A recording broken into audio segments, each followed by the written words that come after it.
Good morning. You're welcome again to Searching the Heart this fine Sunday morning.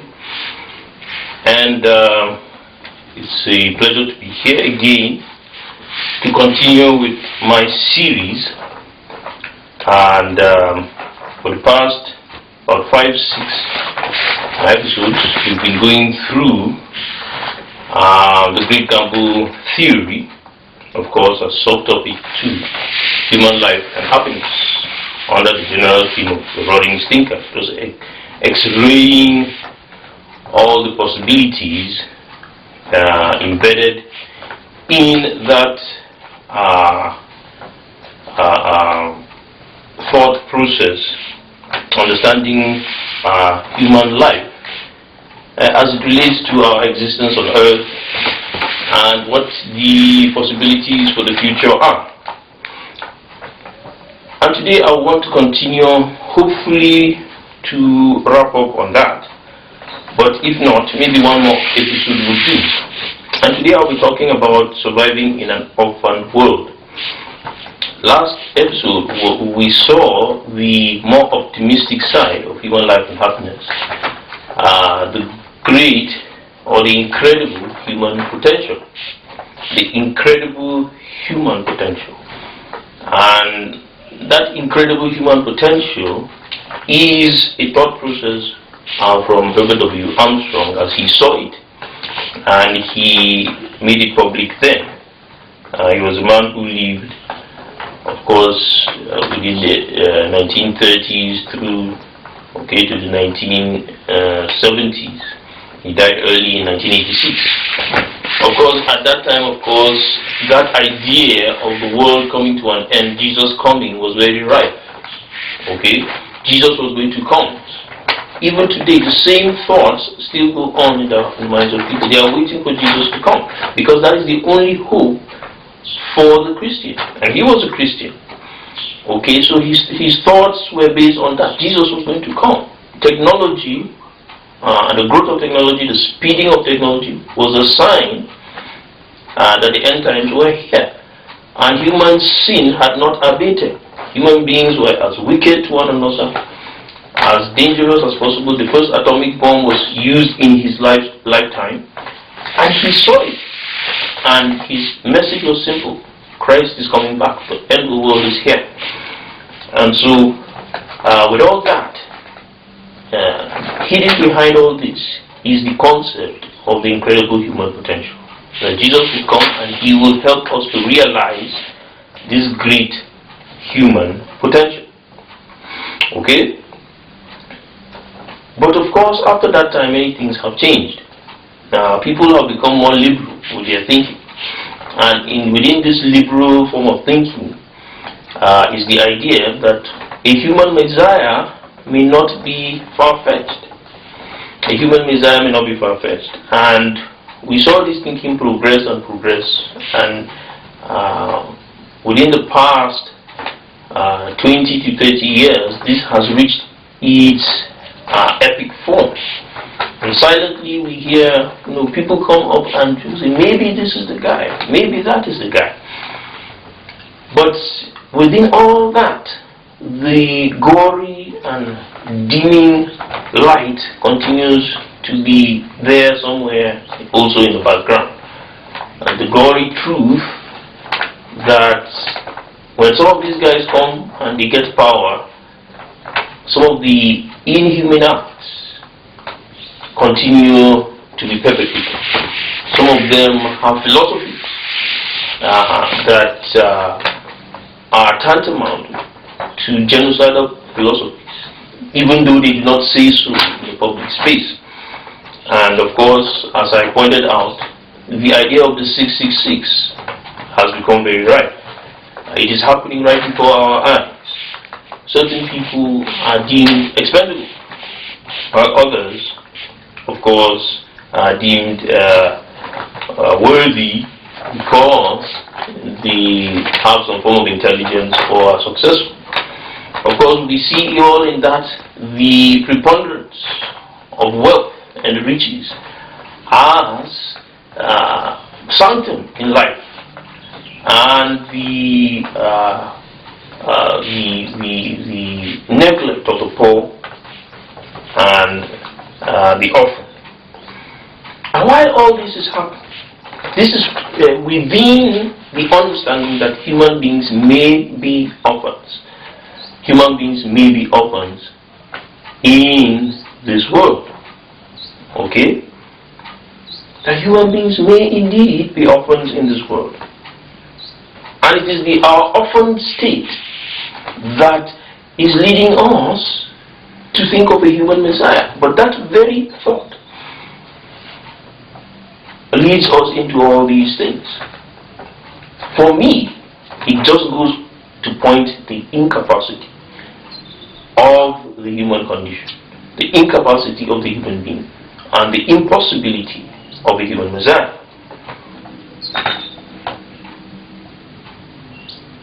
So today we're going to look at some of the issues at stake. Considering, yes, some of us, when we look at technology, we are very optimistic and say, okay, yes, we can do it, even without a Messiah coming, Jesus returning. We can do it. We can make the world a better place. The UN is there for that. People are fighting climate change. There are so many issues. People are coming under national banners to, say, okay, let us in our little space do something. And that is all positive. That is all positive. Because we have come a long way. And all these philosophies, whether it be Christianity, humanism, all these other philosophies are there to help us to reach that goal, no matter what our disagreements are. And today we'll be looking deeper into these issues. Okay, how do we get to where we're supposed to get? Okay, no matter our differences, how do we get there? Of course, I'll be talking with the Christian bias, of course, as my channel is, but we're going to be expanding the net and seeing how do we get where we're supposed to get after this brief message.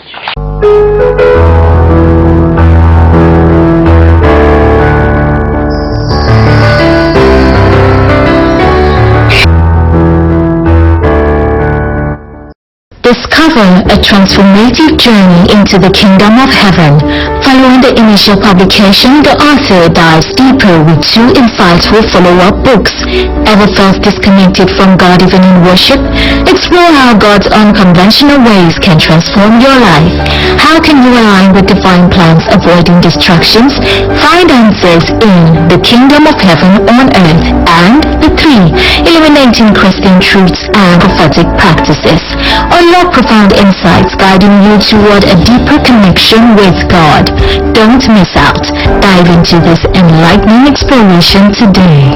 Click the link on the caption to get your copy.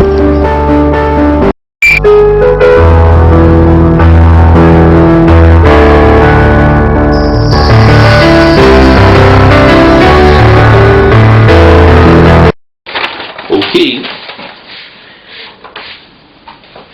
So I've titled this episode today, Surviving in an Orphaned World.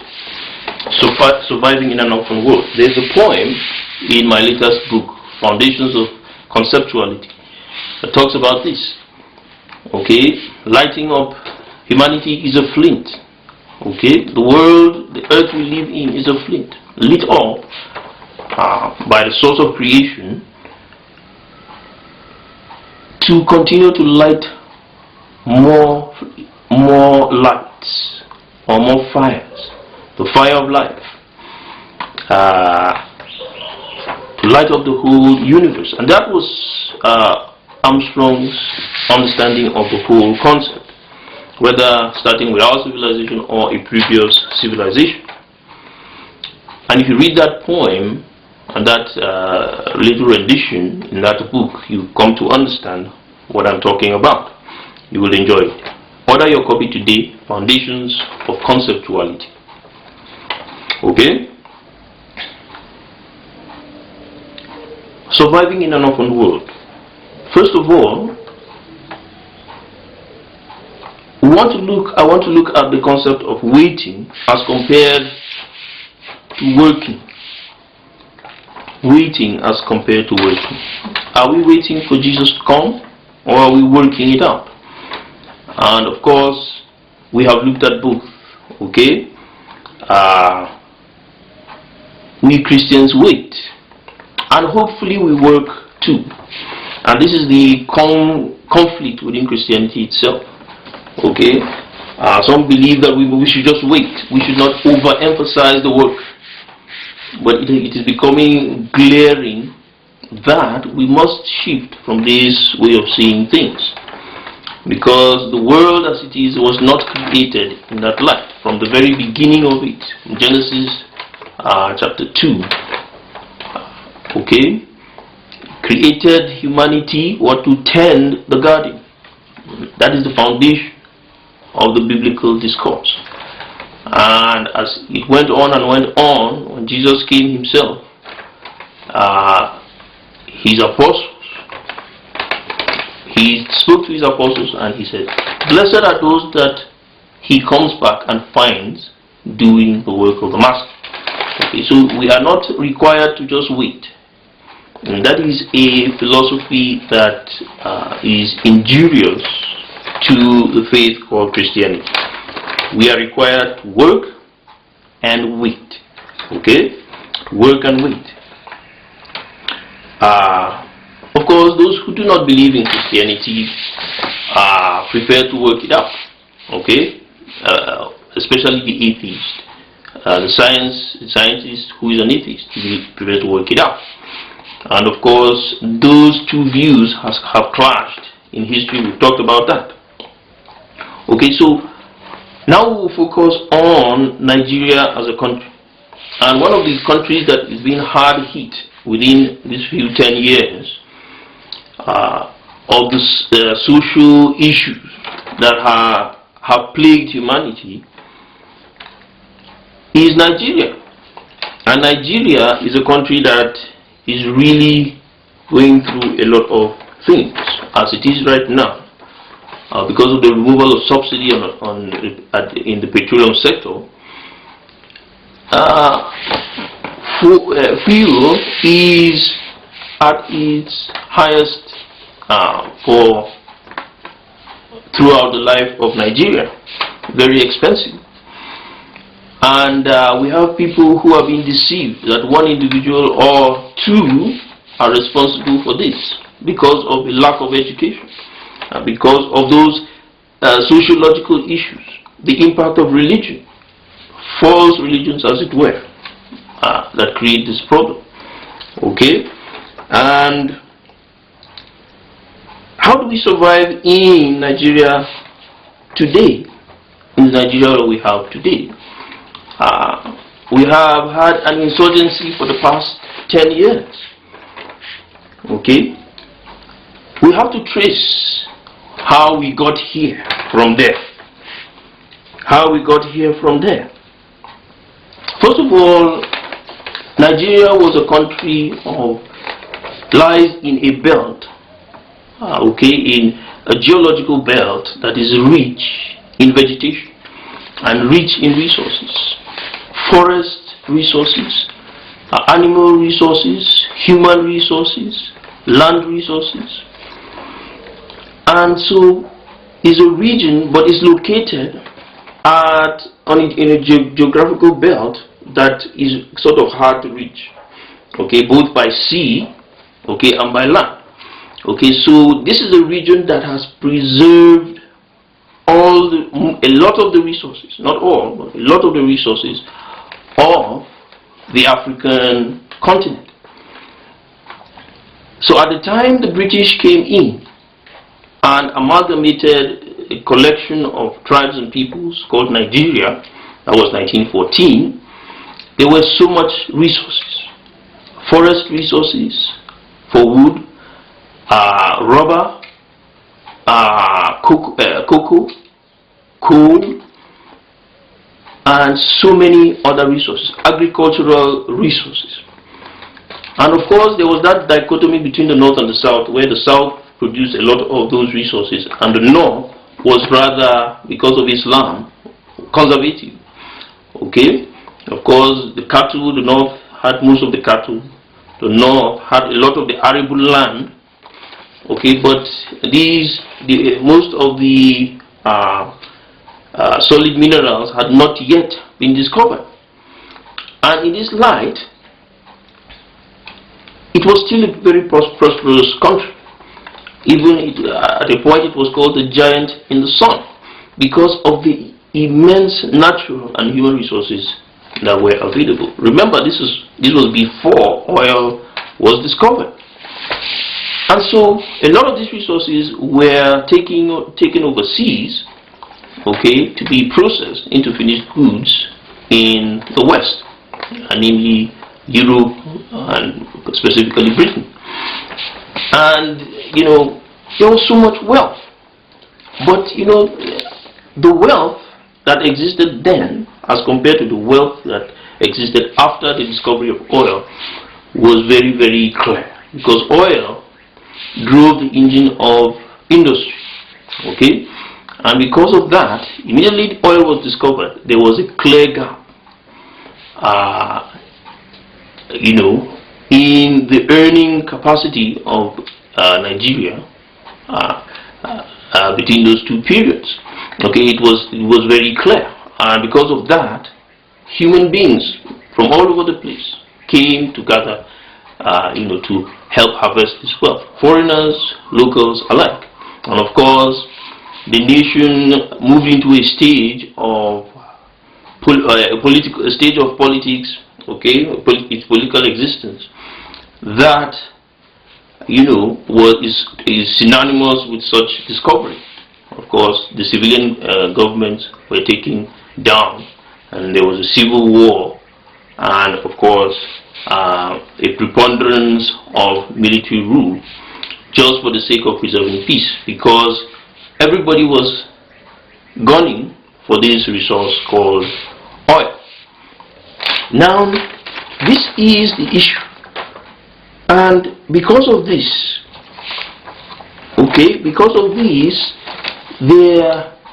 this excessive attention on this one resource called oil, and of course the abandoning of other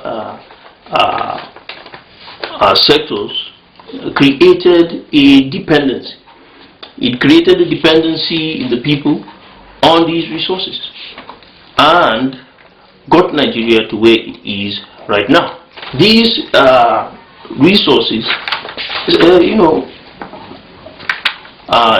oil, were harvested from that time, from 1960 up to about 1990, before the civilian government came on stream.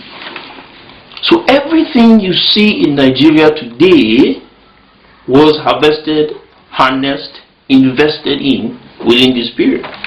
Resources were invested in Nigeria to make the life of the people better, enormous resources, and a lot of those resources were also taken abroad. We're not talking of pre-independence. Of course, a lot of resources in Nigeria were already taken overseas, pre-independence, and some of it was also taken out after independence, especially vis-a-vis the civil war. A lot of people ran out of the country as exiles. Others went to seek help outside the country to help to keep the peace. A lot of those things happened. After the peace was gotten, some people, already there was a mass exodus outside Nigeria, and government still liaised with people, brought them in to come and invest in the country. Some people started migrating outside the country. There is a long piece I've written on this one. You can read it online about how that happened. Okay? But the point is, this whole period between 1960 and 1999 is the period where everything in Nigeria took place, whether investment or consumption, whether savings, human development, physical development. Everything happened within this period, and we had a short time that was similar to the period shortly after the Declaration of Independence in 1960. Of course, from 1960 to 1966, okay, there was a short time of boom again, okay. Of course, we had another very brief time of boom after the Civil War, okay, when oil was at, oil made Nigeria very rich.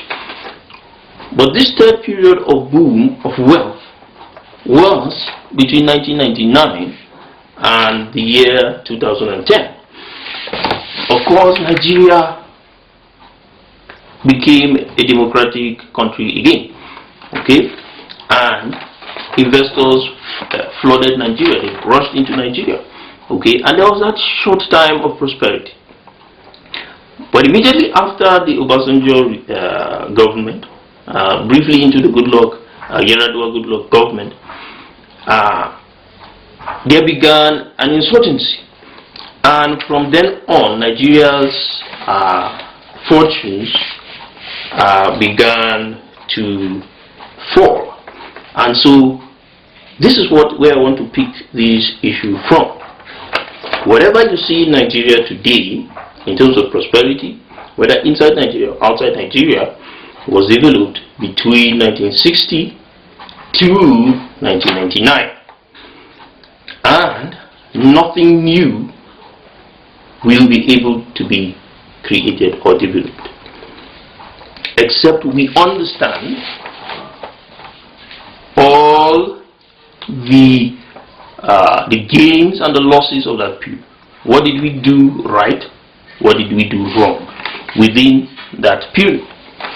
And that is why at this time in the life of Nigeria, we are going through again what we went through in 1999. Okay, 1998, 1999. We are going through that again. You see recapitalization of industries. Okay, there's a struggle of whether we should privatize again or we should take over industries again. Okay, so that same thing is happening because whatever gains were gained between 1999 and 2010 were lost. Okay, they were lost because Nigerians turned on one another again and began to fight. Okay, so this is how we got here. This is how we got here. And it's all about how resources are handled. How resources are handled. It is all about how resources are handled. So, what are the solutions? The solutions are not different from what the solutions are in 1999. And this was what happened. I will enumerate those. You can reference people like Solomon Chikan. Okay. I'm in Plateau here, so I've mentioned Solomon Chikan. You can reference people like Yakubu Gomos. You can reference people like Okonjo Iweala. Of course, you can reference, so many of them, captains of industry, and they will tell you today, it's the same solution. It is the same solution. What are the solutions? People must come together again, create cooperatives, and within these cooperatives, invest in real estate, infrastructure, and start industries. There is no special thing. Okay? The problem with Nigeria is what happened at independence. Okay? At independence, the culture of the people was truncated. And they are still struggling to return to that culture. And because of that, they, at that time, they were not one people, they were very different peoples. Okay? And we're not talking about 1960 alone. We have to go back right before 1914, before the amalgamation. That is 1900. At 1900, of course, the Danfodio jihad was going on. Tribes were on their own, okay, with different governments, and we had just a few monarchies in operation, and everybody had his own identity. And so that was truncated. So we're looking at about 100 years of difference. Okay? About 100 years of a culture that was developing being truncated. And this was what the debate that dominated the pre-Obasanjo regime. Okay? Some people were saying we need to restructure Nigeria. Okay? But of course, those debates are not things I want to go into. You know, people have the right to say what they want to say, but we are already where we are. Okay, so the solutions in 1999 were cooperatives, small-scale enterprises, and those cooperatives were used to create small-scale enterprises that will employ the youth, because government enterprises were failing. Private enterprises, some of them were leaving Nigeria, some were coming in, some were leaving Nigeria. So difficult to know which one will succeed. So people formed cooperatives to harness wealth and to create small-scale enterprises and medium-scale enterprises and even large-scale enterprises. The same solutions then are the same solutions now. There is no other solution. Jesus will not come and save Nigeria alone. Jesus will not come just for the sake of Nigeria, no matter how religious we are. We are still trying to go back to pre-1914, to be the religious people we were, to be the people who were creating new kingdoms. Okay? And that is why you find that mentality of kingdom, when you talk about kingdom, wow, it resonates. It is just a social, psychosocial concept. Okay? It is just, you know, the yearning at that time. But we need to grow. The world has moved on after then, and we need to grow. I'll continue this after this short message.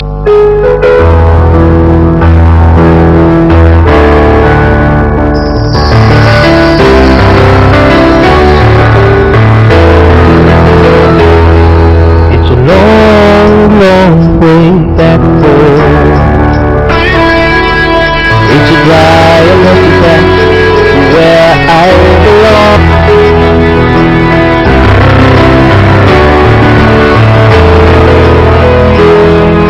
I hear you calling, my heart is breaking. I hear your voice, you're saying come home, come home. I hear the trumpets, my heart rejoicing. I hear your voice, you're saying come home, come home. I hear you calling, my heart is breaking.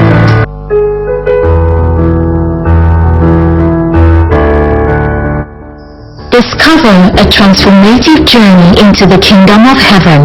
Following the initial publication, the author dives deeper with 2 insightful follow-up books. Ever felt disconnected from God even in worship? Explore how God's unconventional ways can transform your life. How can you align with divine plans, avoiding distractions? Find answers in The Kingdom of Heaven on Earth and The 3, Illuminating Christian Truths and Prophetic Practices. Unlock profound insights guiding you toward a deeper connection with God. Don't miss out. Dive into this enlightening exploration today. Click the link on the caption to get your copy.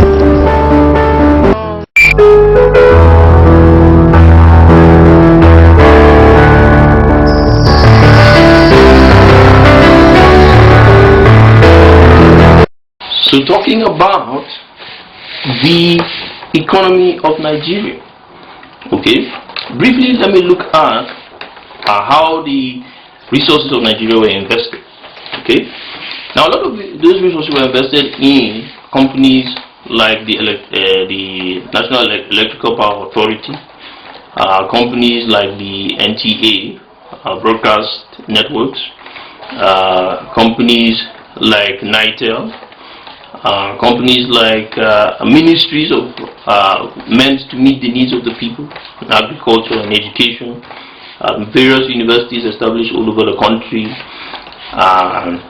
states were established to be able to govern the various regions, from the local up to the state level and up to the national level. So all these resources were invested in roads, buildings to house all these ministries and institutions. Okay, education, healthcare, they are there, and when you come to Nigeria, you will see these resources.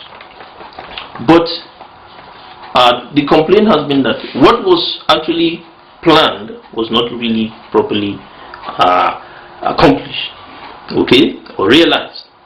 A lot of those monies ended up maybe in private pockets, and some of those private pockets prefer to hide such monies overseas. Okay, well, the idea itself, that is not the only idea. Pre-independence, many Nigerians found home overseas and they settled there. During the Civil War, many Nigerians found home overseas and they settled in those countries. Okay? During the military regime, some who resisted the military regimes ran out of the country. They settled there. And so a lot of Nigerian human and material resources ended up out there. The regimes themselves hid money outside Nigeria. And so when you look at it today, what is happening in Nigeria is that there is a lot of dependence on remittances. Okay, that is the reason why there is a lot of dependence on remittances. Because arguably, some people will tell you that there is no nation on the earth you go to you will not see in Nigeria. I don't know how true that is, but that is the truth of it. There's a Ghanaian that was doing a podcast. I can't remember his name, but he said so. He said, look, Nigerians are all over the place, and some people respect Nigerians because of that. And so a lot of the foreign exchange that comes into Nigeria are from remittances. Okay? Many businessmen that are known as some of the world's richest people built some of their empires outside Nigeria. And then when the democracy came, they were able to come back into Nigeria and continue that. Okay, so a lot of the resources of Nigeria are outside Nigeria, and that is why Nigeria today depends so much on foreign exchange, even though it has a very strong currency in terms of popularity. But that currency is getting weaker and weaker in terms of value. Okay, it's a very popular currency, but the value is dropping by the day. And that is the problem with Nigeria, because it depends, a lot of its infrastructure, a lot of its people are invested overseas. And so this is the problem we have, okay? But where are the solutions? Are the solutions overseas? This is the big question. This is the big question. Yes.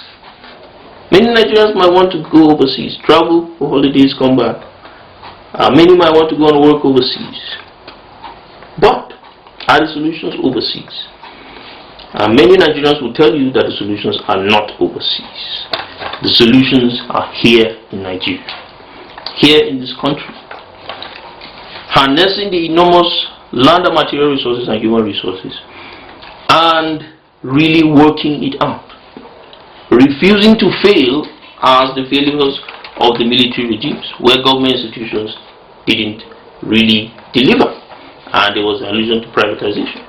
And of course, that allusion to privatization created prosperity between 1999 and 2010. But somehow, because of the yearning for pre-independence status quo, culture, religion, that progress was truncated. I did a piece on that, on leadership. You can go back to that and see how that happened. Okay, the nitty-gritty of how that happened, the mentoring system. Okay, how was it applied? And because of it, and the application was basically based on that yearning for the pre-independence situation. Okay, the religious and cultural situation many people wanted and still want to go back to that. Okay, so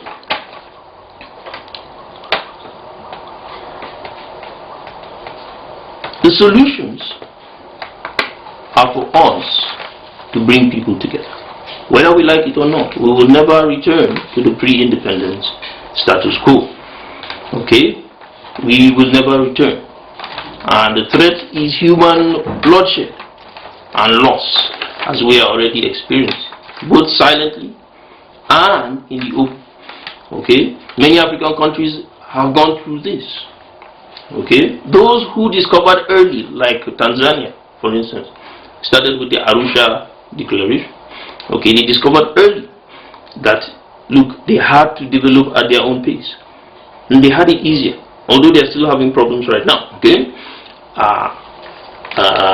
Ethiopia, one of those that developed on its own natural trajectory. You know, they have problems. But okay, they have the potential to be one of the poorest countries in Africa, and yet have a very, very wonderful and booming economy. Okay, so you look at that. Okay, South Africa lived under apartheid for many years, and they are similar to Nigeria. They are going through some of those problems because a lot of their history was truncated. Okay, and so they have to start rebuilding again. Okay, and never had the chance to grow gently. Okay, but many countries like Central Africa, like Sudan, like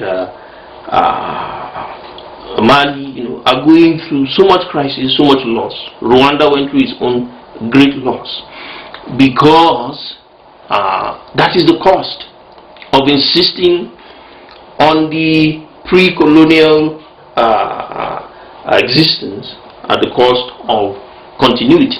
So this is the problem, and we need to think about that. We need to continuously consider this and say, do we want to waste lives on senseless and meaningless pursuits, or do we want to move forward, knowing that whatever we have now is also a valid continuity, okay, to what we had then. Okay, so this is the problem, this is the issue, and this is what people like Obasanjo insisted on. He rejected the allusion to constitutional review and restructuring, and said that whatever constitution we had then was good enough to continue with, and he succeeded. It's arguable he succeeded, and that was why he wanted to put in the duo of Yaradua and Goodluck Jonathan as opposed to those other popular leaders that were there. He wanted to placate the need of the people, you know, for, you know, relevance in their cultural setting. And of course, like any human being, it cost him and it cost all of us. But okay, where do we go? The question is, where do we go from here? Okay, now that we've seen the cost of trying to placate our need for cultural and religious relevance, even in the best case scenario that Obasanjo offered, where do we go? Imagine what would have happened if we had really restructured it. Okay, probably gone back to the civil war situation. So this is the problem. Okay, the cost, lives are at stake. Okay, both in the silent panorama and in the open panorama. Okay, so this is the issue. Europe, you ask the Europeans, they will tell you this. They developed where they got today at the cost of lives. As the Russians. Okay, you know, the United States had a long civil war just to stop slavery. Okay, just to establish the United States as it is today. So we had our own civil war. I think that is enough. We've had this insurgency. I think that is enough. Let us move forward. Let us just accept that where we are is where we should be. Okay, and not try to reverse time, looking for issues like kingdoms or some form of religious unitarism, you know, if I may say. Okay, so this is the issue. Okay, so the solutions remain. We already have associations, cooperatives. Okay, but the problem is these people are not allowed to do business. New ones are not allowed to come up. okay, because of the popular human problem, class difference, okay, the rejection of development within the elite, okay. They want to go out there, enjoy the resources they have stacked out there, and still, maintain what they are used to in a pre-modern society, okay. And we need to look at this and say, is this really what we want?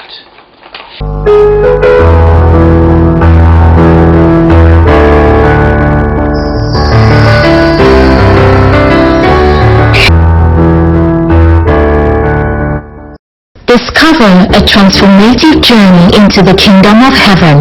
Following the initial publication, the author dives deeper with 2 insightful follow-up books. Ever felt disconnected from God even in worship? Explore how God's unconventional ways can transform your life. How can you align with divine plans, avoiding distractions? Find answers in The Kingdom of Heaven on Earth and The 3, Illuminating Christian Truths and Prophetic Practices. Unlock profound insights guiding you toward a deeper connection with God. Don't miss out. Dive into this enlightening exploration today. Click the link on the caption to get your copy.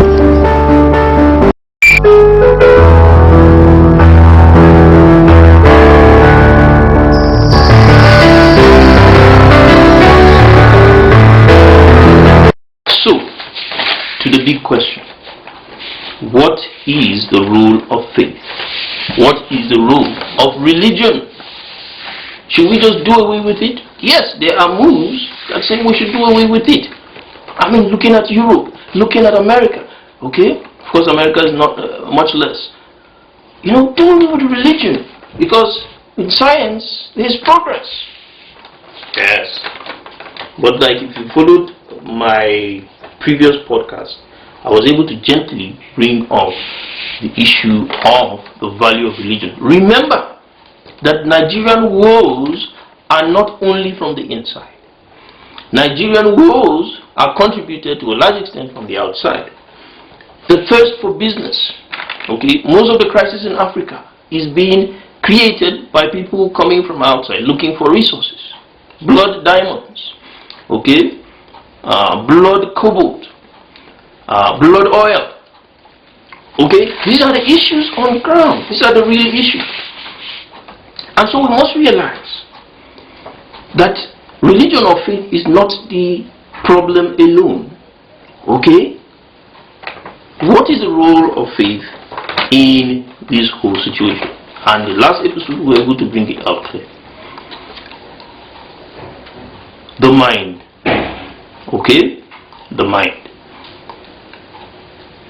Get all the money, stop climate change, okay? Try to solve the identity issues, okay? Try to stop sex and human trafficking. The only way you will succeed is if the people agree with you, if the people are content, if the people receive your message, okay? So that is the role of faith.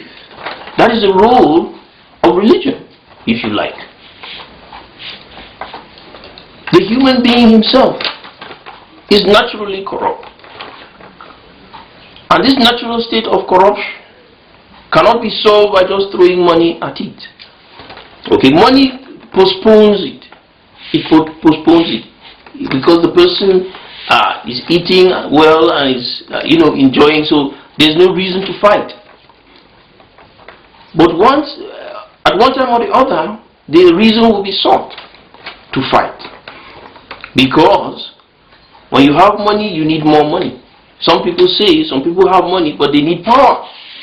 Okay? And so this is the problem. And this is one of the problems that has plagued Nigeria. When the peace was established between the period of 1999 to 2010, people began to think, oh, what if I had this to myself? What if I could control these resources? I argue, sometimes I thought to myself, and many people resisted the the continuity agenda of Babangida, the continuity agenda of Abacha.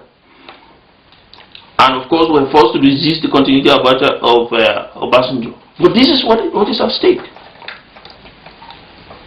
If a strong man is in power, he looks at the person he's going to hand over to, and he discovers this person is weaker than I am. Okay, it's a problem all over the world. Okay, it's not just in Nigeria, except in countries. Okay, they still have it, but at least they are able to curb it to some level. Okay, there needs to be a system that is pro-succession. If you have not established a system that is pro-succession, of course you will not be able to hand over to somebody who will continue what you have started, or even have his own ideas, but at least govern well. And this is the problem we have in Africa. Okay, so the role of faith is to continue to support such a system that people voluntarily, okay, so decide to do what is right instead of being forced to do that. Okay, so this is the role of faith.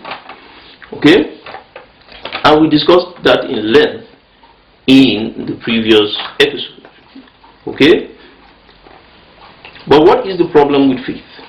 We cannot just talk about faith, the role of faith, without talking about the problem with faith and the problem with religion.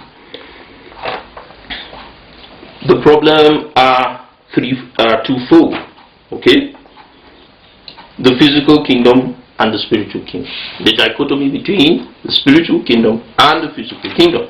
Okay, and number two is the psychosocial dilemma of the human condition. Okay, we're going to look at these two things briefly. Okay, the psychosocial dilemma of the human condition. Okay, so what is the dichotomy between the physical kingdom and the spiritual kingdom? People want money, they want shelter, they want food. Okay, and so they go after these things. Okay, but at the end of the whole thing, what is it that creates this prosperity? Of course, science is very young. The obvious thing is science. Okay, people go into the ground, they dig up resources and they bring it out. Agriculture is the primordial form of science. Okay, it brings prosperity. Okay, but when you really go into human societies, you discover that this wealth and resources create power, and so there is a loss to control these wealth and resources, and this creates the dilemma, the spiritual dilemma. Okay, because resources don't exist on their own, so people want to control these resources, and so they allude to the spiritual to control these resources, so that they can have food, they can have money, they can have power. Okay, so they allude to the spiritual. And this is the dichotomy. This leads us to the psychosocial dilemma of the human condition.